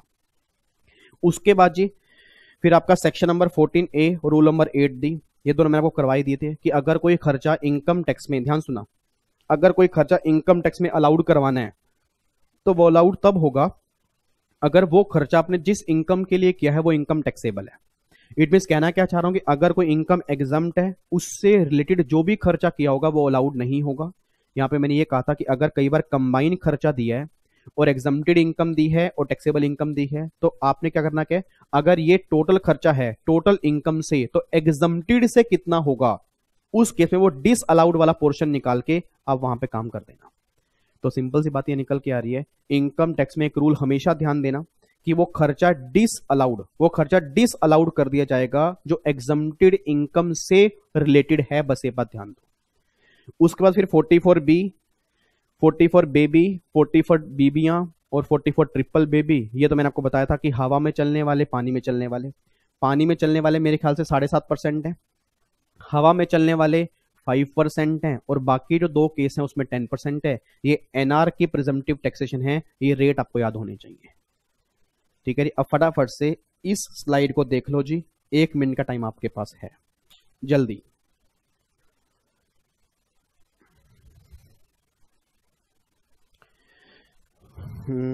आओ जी रिवीजन स्टार्ट करते हैं। सर ने अभी बताया 41.2, तो 41.2 याद नहीं आ रहा, 41.2 तो सर ने कहा था, हाँ याद आ गया, 41.2 था वो एसएलएम वाले केस में, वो बैलेंसिंग चार्ज होता है ना, अगर सेल प्राइस WDB से ज़्यादा होता है तो जो प्रॉफिट टैक्सेबल होता है पीजीपी के अंदर, उसको हम बैलेंसिंग चार्ज बोलते हैं, वो 41.2 है। ठीक है, 41.3 हमारा साइंटिफिक रिसर्च वाली एसेट बेचते हैं, उसकी टैक्सेबिलिटी पीजीपी के अंदर होती है, 41.3 वो है। 41.4 ये था बेड डेट्स अलाउड हो गए, बाद में रिकवरी होती है, वो रिकवरी टैक्सेबल है, 41.4 वो था। 43B डिडक्शन मिलती है पेमेंट बेस पे। 44 है बुक्स ऑफ अकाउंट्स मेंटेन करने हैं, स्पेसिफाइड प्रोफेशन वाले केस में 1.5 लाख, पिछले 3 हर साल होनी चाहिए। और अगर स्पेसिफाइड प्रोफेशन नहीं है, सिर्फ प्रोफेशन है और या बिजनेस है, तो total income 1,20,000, sale 10 lakh. Individual HF वाले केस में टोटल इनकम 2.5 लाख और सेल जो है वो 25 लाख है, और पिछले 3 में से किसी भी एक साल होगा तो मेंटेन करने पड़ेंगे, नहीं तो 25,000 रुपये तक की पेनल्टी लग जाएगी। फिर ऑडिट करवाना होता है, वैसे लिमिट तो 1 करोड़ होती है, बट जिनकी ट्रांजेक्शन जो होती हैं वो 95% ऑनलाइन मोड में होती है, तो गवर्नमेंट उन्हें बेनिफिट देना चाह रही है कि तुम्हारी लिमिट 5 करोड़ है, और अगर तुम ऑडिट नहीं कराओगे तो 1.5 लाख रुपए तक पेनल्टी लग सकती है। वैसे लिमिट है 0.5% ऑफ टर्नओवर और 1.5 lakh whichever is less, ये 44AB के अंदर होती है। और ऑडिट रिपोर्ट जो जमा करवानी होती है, याद रखियो सर ने बताया था, ऑडिट रिपोर्ट जमा करवानी होती है रिटर्न की ड्यू डेट से 1 महीने पहले। ऐसे मुझे क्यों घूर के देख रहे हो नालायक? बच्चे कह रहे आप अपने आप रिवीजन कैसे कर रहे हो? मैं नहीं कर रहा, ये बच्चा कर रहा है, मैं बच्चा बन चुका हूँ, ये मेरे को विवेक सर नहीं समझा रहे, जो उन्होंने समझाया मैं कोशिश कर रहा हूँ कि अब दोबारा से मुझे याद आए, और आप भी ऐसे कोशिश किया करो। ठीक है, मुझे ऐसे घूर के मत देखो, पता नहीं सर को क्या हो गया, सर पागल तो नहीं हो गए कहीं? हाँ मैं हो गया हूँ पागल, चलो मेरे साथ पागल हो जाओ, फटाफट से रिवाइज करना स्टार्ट करो। और फिर 44AD जो था वो था छोटे मोटे बिजनेसमैन जो होते हैं जिनकी टर्नओवर 2 करोड़ तक होती है, वो ये स्कीम ले सकते हैं। इसके अंदर यह था जितनी भी टर्नओवर होती है उसका 8% इनकम मान लेते हैं, और अगर ऑनलाइन मोड से टर्नओवर है उसका 6% मानते हैं। बट इसमें लॉक इन पीरियड 5 साल है, 5 साल तक अगर 5 साल तक स्कीम लेनी है, अगर 5 साल से पहले छोड़ दी तो अगले 5 साल मुझे स्कीम नहीं मिलेगी, कोई खर्चा अलाउड नहीं, कोई खर्चा डिसअलाउड नहीं, उसके बाद कोई बुक्स ऑफ अकाउंट्स नहीं, कोई ऑडिट नहीं कराना, डिडक्शन मिल जाएगी, लॉस सेटअप हो जाएंगे, ये बात आपने सर ने बताई थी। 44AD ये तो है प्रोफेशनल के लिए, जैसे आप सीए हो, जैसे हमारे सर सीए है ना, तो वो प्रैक्टिस करते हैं तो वो चाहते हैं 44AD ले सकते हैं, बट उनकी ग्रोस रिसिप्ट 50 लाख तक होनी चाहिए, और इसमें 8% नहीं 50% इनकम मानेंगे, और कोई 5 साल की टाइम लिमिट यहाँ पे नहीं है, बाकी सारी बातें 44AD वाली है। 44A तो ट्रक वाला है। अब ट्रक 2 कैटेगरी होते हैं, हैवी गुड्स व्हीकल होगा या other than heavy goods vehicle होगा। हैवी गुड्स व्हीकल उसको बोलते हैं जिसका ग्रोस वेट 12,000 किलो से ऊपर का हो, और जिसका 12,000 किलो से कम का हो वो हैवी गुड्स व्हीकल नहीं होता। तो हैवी गुड्स व्हीकल में 1,000 रुपये पर टन पर मंथ और पार्ट ऑफ मंथ और पर व्हीकल की लिमिट होती है। अदर देन हैवी में 7,500 per month part of month और पर व्हीकल की लिमिट होती है। और फिर अगर कोई इनकम एग्जम्प्ट है उसके लिए किया गया खर्चा अलाउड नहीं होता, अगर खर्चे कंबाइन करके दिए हैं तो एग्जम्प्टेड वाले का प्रपोर्शन करके उसको डिसअलाउड कर देना है। और ये प्रिजम्पटिव टैक्सेशन जो है ये एनआर की है, जो पानी में चलते हैं तो 7.5%, हवा में उड़ने वाले 5% और बाकी केस में 10%, ये सर ने कहा था जी। हो गया सर? हो गया जी। ये 3 स्लाइड थी जी, तो ये सारी रिवीजन बताओ जी हमने पीजीपी की कर ली है। अप्रोक्सीमेट मेरे ख्याल से हमारा 1 घंटा लगा है, 1 घंटा लगा है। ठीक है जी, अब मैं 1 घंटा नहीं, अब मैं 1 घंटा दोबारा तो लगा नहीं पाऊंगा, बट अब मैं 15 मिनट आपके लिए फिर दोबारा से लगा रहा हूं। बच्चा कह रहा बख्श दो, बख्श दो सर, बख्श दो, मैं नहीं बख्शूंगा, सिर्फ 15 मिनट की बात है सर। देखो वैसे 2 घंटे क्लास होती है, नालायक 15 मिनट और बैठ जाओ, मैं भी तो बैठ रहा हूँ यार। आप ये भी तो देखो कि लगातार 1 घंटे से बोल रहा हूं तो थकना मुझे चाहिए, बच्चा बैठे बैठे खुद थक गया। और पता है क्यों थक गए हो? क्योंकि आप साथ साथ बोल नहीं रहे। गारंटी दे रहा हूं सर, जो बच्चा खुद बोलने की कोशिश कर रहा है मतलब ही पैदा नहीं होता, उसको 20 से 30% भी याद ना आए। जो जो सिर्फ ये कह रहा है कि सुन लूं ऐसे याद हो जाएगा, मतलब ही नहीं तो उसको याद भी हो जाए। अब मैं 15 मिनट दे रहा हूं जी, 15 मिनट सबको मिल रहे हैं जी। अब 15 मिनट में ना स्टार्टिंग से फटाफट से बस सेक्शन नंबर से सिर्फ हेडिंग बोलते जाओ आपने क्या किया। 10 से 15 मिनट लगेंगे, ठीक है जी। लो जी,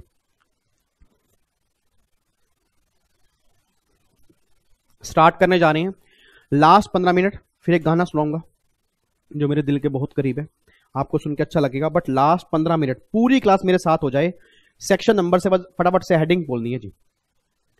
सबसे पहला सेक्शन है सेक्शन नंबर 28, हमारा क्या था जी? Charging section. 29 how to compute PG peak income. Section number 30 building वाले खर्चे का ट्रीटमेंट क्या होगा। 31 मशीन और फर्नीचर वाले खर्चे का ट्रीटमेंट क्या होगा। एक्सप्लेनेशन 1 टेनेंट अगर बिल्डिंग पर खर्चा करेगा डीम्ड बिल्डिंग मान के डेप्रिसिएशन अलाउड कर देंगे। एक्सप्लेनेशन 5 डेप्रिसिएशन क्लेम करना मैंडेटरी है, ऑप्शनल नहीं है। उसके बाद 32.1.1 आपका एसएलएम मेथड पावर जनरेशन वाले केस में। 32.1.2 normal depreciation. 32.1.2a additional depreciation. 32.1.3 that is terminal depreciation. उसके बाद सेक्शन नंबर 43.1 ये हमारा किसका था? एक्चुअल कॉस्ट का। उसके बाद प्रोविजन टू 32.1 ये हमारा किसका है? अगर यूज आपने लेस देन 180 डेज किया उस केस में 50% मिलेगा, पूरा नहीं मिलेगा। सेकंड प्रोविजो अमलगमेशन वाले केस में डेप्रिसिएशन नंबर ऑफ डेज पे मिलेगा, ये बात ध्यान देना। 32.2 अनएब्जॉर्ब डेप्रिसिएशन उसका ट्रीटमेंट क्या होगा। 32 AD हमारा इन्वेस्टमेंट अलाउंस था। 43.6 WDV। 51 पिक्चर अभी बाकी है, 52 पिक्चर खत्म हो चुकी है।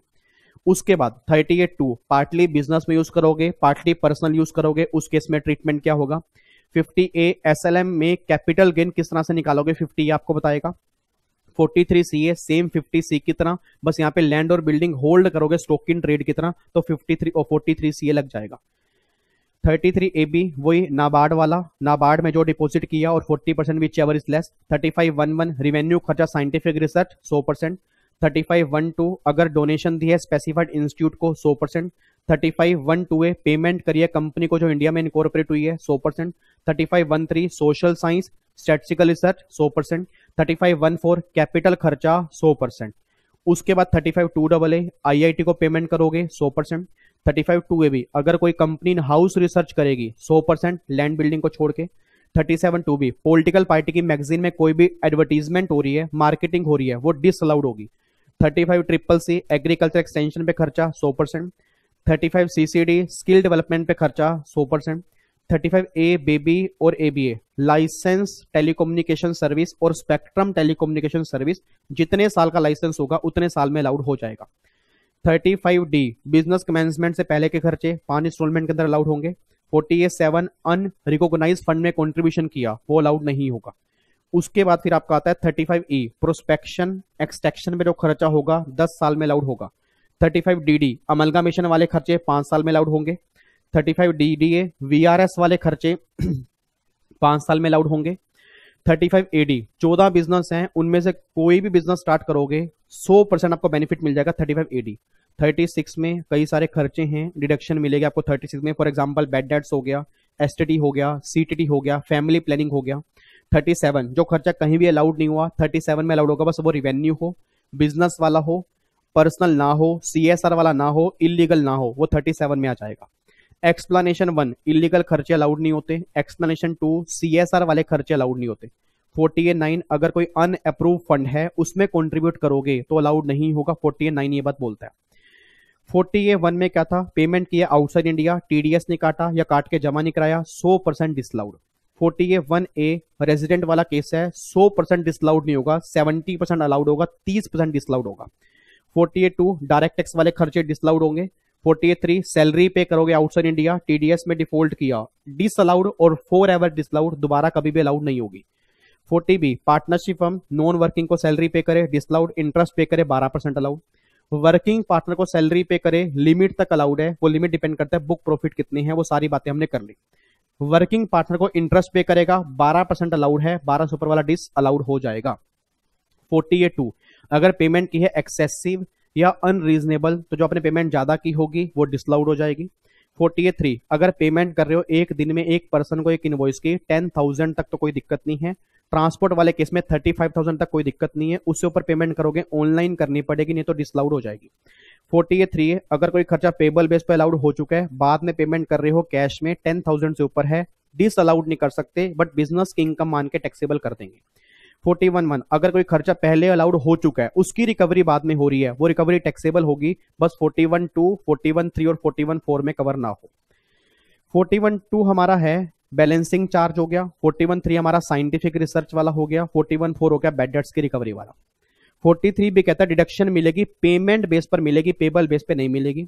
44AA books of accounts maintain करनेंगे, स्पेसिफाइड प्रोफेशन में 1.5 लाख की लिमिट है, बिजनेस और नॉन स्पेसिफाइड प्रोफेशन में 1,20,000 और 10 लाख, इंडिविजुअल और एचएफ वाले केस में 2.5 लाख और 25 लाख की लिमिट है, नहीं करोगे 25,000 रुपए तक की पेनल्टी भी है। 44AB ऑडिट करवाना है 1 करोड़ के बाद, अगर ट्रांजेक्शन ऑनलाइन होंगी 95% या उससे ज्यादा में तो आपको लिमिट पड़ जाएगी 5 करोड़, नहीं कराओगे 1.5 लाख तक की पेनल्टी है, और ऑडिट रिपोर्ट 1 महीने पहले जमा करानी होगी रिटर्न की डेट से, दैट इज 30 सितंबर। 44AD छोटे बिजनेसमैन को प्रिजम्पटिव स्कीम, 2 करोड़ तक टर्नओवर है, 8% और 6% की बातें होती हैं। 44AD प्रोफेशनल वालों को प्रिजम्पटिव स्कीम 50 लाख तक है, 50% की बातें होती हैं। 44AE ट्रक वाले heavy goods vehicle, other vehicle, heavy goods vehicle में 1,000 रुपए पर टन की बात होगी, अदर में 7,500 पर मंथ की बात होगी, ये सारी बातें हमने की है। और जो इनकम एग्जम्प्ट है उसके वाला खर्चा भी आपको अलाउड नहीं होगा, और अगर मैं पानी में चल रहा हूं तो 7.5%, हवा में उड़ रहा हूं तो 5% और बाकी केस में 10%। ये सारी बातें हमने की हैं जी। So simple, so easy. तो मेरे ख्याल से मैक्सिमम 5 से 7 मिनट लगे होंगे सेक्शन नंबर से हेडिंग बता दी। अब अगर किसी बच्चे को फास्ट लगी है तो स्पीड स्लो करने का भी ऑप्शन आपके पास है, ठीक है, बट मेरे अकॉर्डिंग फास्ट नहीं है। मैंने पहले भी कहा था सुपर फास्ट रिवीजन होगी सर, तो सुपर फास्ट मतलब सुपर फास्ट, क्योंकि यहां मुझे दोबारा सेक्शन नहीं कराने, वो मैं सारे करवा चुका हूं तसल्ली से। अब तो सिर्फ मुझे सेक्शन नंबर से ये याद करवाना था कि याद करो ऐसा कुछ हो सकता है, ठीक है जी। अब फटाफट से एक बार दोबारा से ना, अभी टाइम है, एक बार दोबारा से सारे सेक्शन 1 मिनट का टाइम दे रहा हूं, देख लो जी, फटाफट देख लो जी।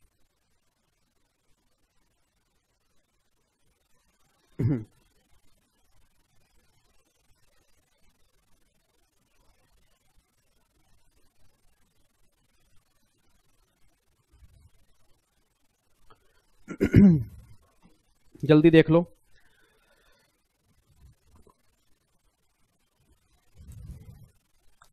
ठीक है जी, चलो जी इधर सुनना ध्यान से। तो फाइनली फाइनली फाइनली अब जाके हमारा इनकम टैक्स खत्म हो गया जी।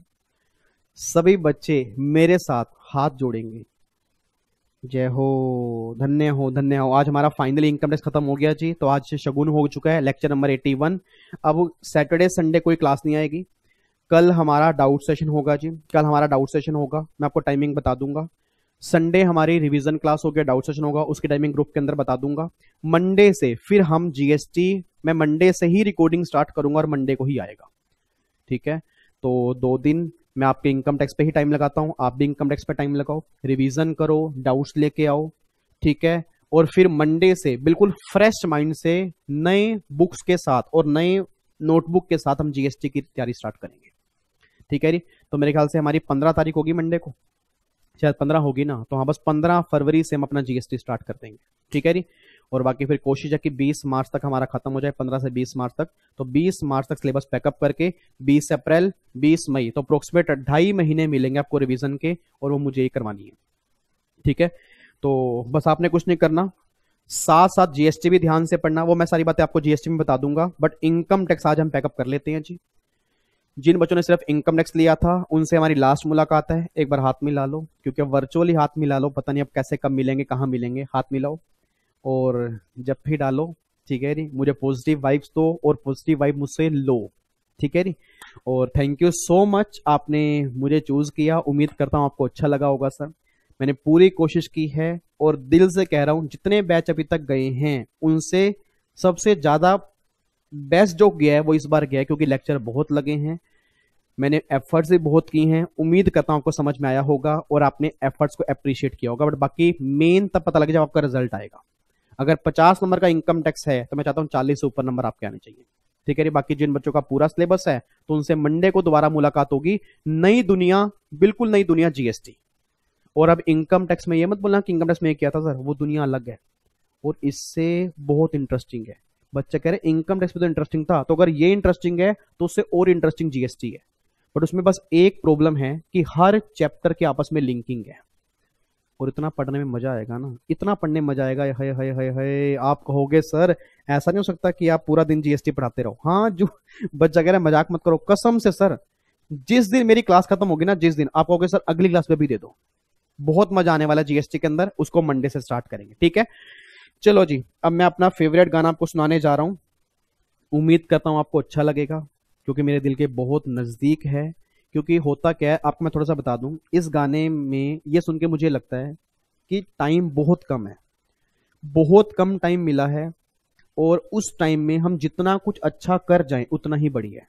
और हमेशा अच्छी सोच रखा करो, अच्छे अच्छे की तरफ जाओ सर, नेगेटिव लोगों की तरफ मत जाओ, जो नेगेटिविटी फैलाते हैं उनकी तरफ मत जाओ सर। पॉजिटिव वाइब्स दोगे तो पॉजिटिव वाइब्स मिलेंगी। मतलब पॉजिटिव रहा करो, हर चीज के अंदर पॉजिटिव रहा करो। ठीक है, तो मुझे गाना सुन के बहुत अच्छा लगता है और मुझे रियलिटी लगती है, ये मेरी भी रियलिटी है सर। मैं बस ये कहता हूँ जितना टाइम मेरे पास है ना उसमें अपना बेस्ट दे दूं मैं। आओ जी गाना सुनते हैं। कोई मोटिवेशनल गाना नहीं है, गाना कोई ऐसा नहीं है, मोटिवेशनल गाना है, बट मुझे बहुत अच्छा लगता है। सुनो जी गाना, आपको मैं यहां दिखा दूं स्क्रीन पे गाना दिखाऊं? 2 मिनट रुको, चलो।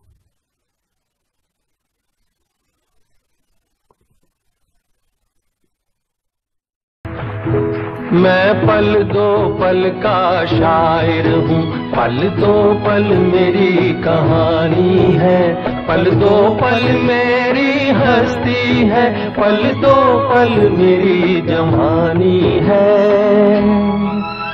मैं पल दो पल का शायर हूँ। शायर की जगह टीचर, मैं पल दो पल का टीचर हूँ, पल दो पल मेरी कहानी है, पल दो पल मेरी हस्ती है, पल दो पल मेरी जवानी।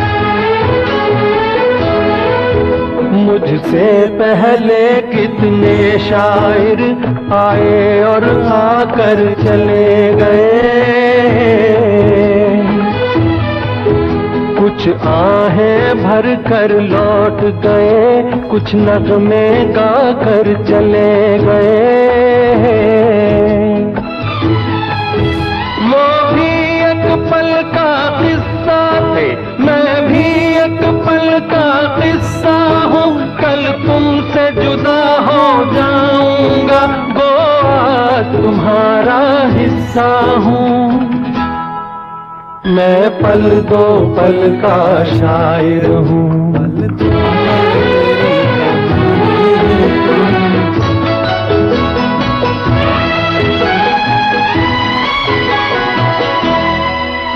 कल और आएंगे नगमों की खिलती कलियां चुनने वाले,